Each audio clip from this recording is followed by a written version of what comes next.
Climate change just may cut $1.5 trillion out of property values. How you liking that?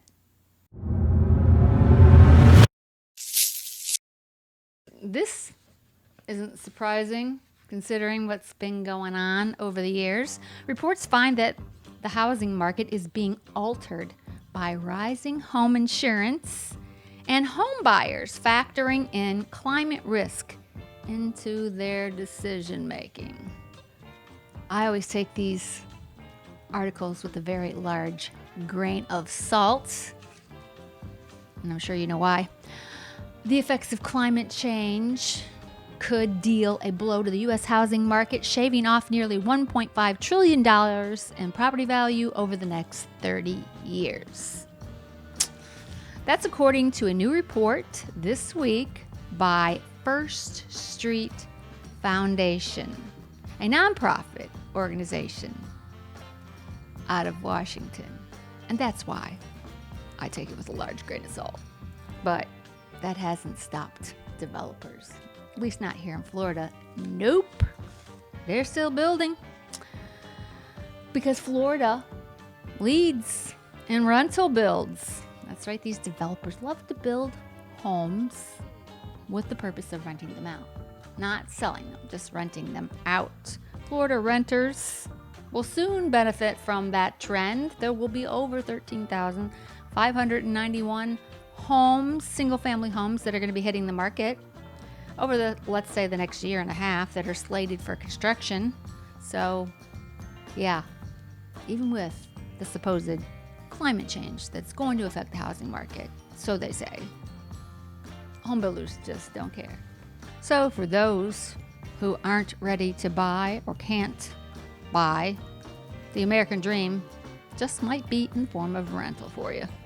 As rapid rising home prices discourage down payment amounts and daunting mortgage rates, it is keeping many people on the sidelines, and I can't say I blame them. The build-to-rent sector is, very strong right now. And for those that don't want to live in an apartment and want a single-family home, it is offering them an option at a price. Orlando is among the best metros for single-family rentals, and they have apparently about 3,000 homes that are going to be coming up for rent in the next 18 months. But the reason this trend is continuing is home prices are high, mortgage rates are high.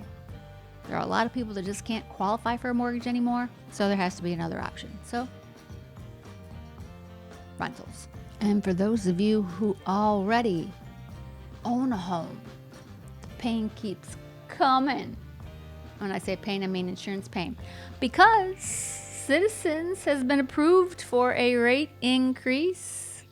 That's right. Citizens is the last choice for insurance in the state of Florida. So if you can't find another insurance company to insure you, you must use Citizens. And their rates are going up. Their rates are not cheap. But now there's a trend that's happening with Citizens. As time has gone on, they're trying to kick people off their policies. And if they can find an insurance company that will take you, they're going to kick you off. They're going to cancel you. And it doesn't necessarily mean your insurance premium is going to go down. In most cases, when Citizens tells you to go and they give you the name of the company that's willing to insure you, your premiums generally go up. I've seen people stating that their premium has gone up $1,500 a year or $2,000 a year when they find another insurance company to take them. It's estimated that Citizens is going to go up 6.6%. It's not huge, but it's still going up. And 6.6%, really, in the big scheme of things, that's child's play compared to what some of these other companies charge. Here in the state of Florida, insurance is obscene.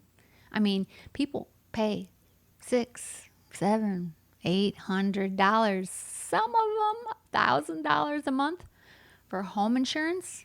And if you live in a big expensive house on the water, it's more like $2,000 a month. That's right, $24,000 a year on some of these properties for insurance. So Insurance is not cheap if you live in the state of Florida.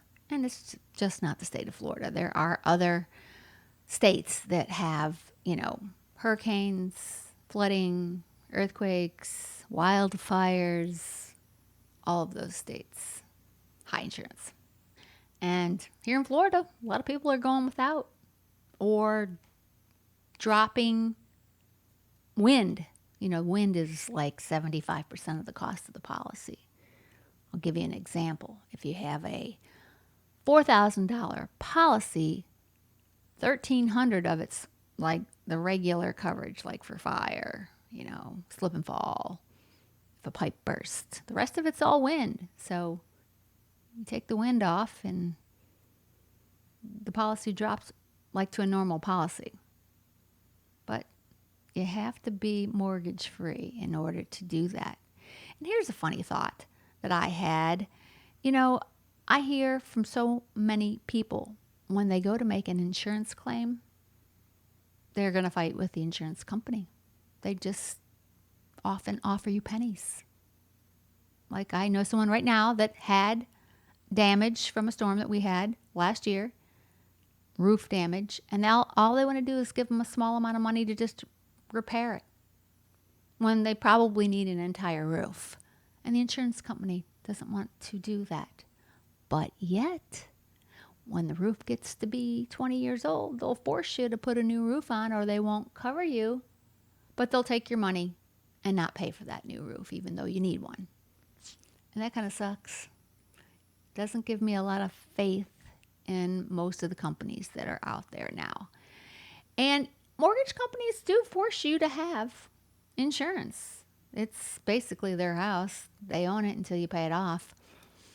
But what I find most interesting is mortgage companies do force you to have the insurance, but there's no guarantee the insurance is going to pay. What kind of legislation are we going to have to fix that? I mean, force me to buy it at $4,000, $5,000, $6,000 a year, and then when I want to make a claim, you don't pay me. So is that really protecting the mortgage company if I can't get paid, reimbursed to fix the problem?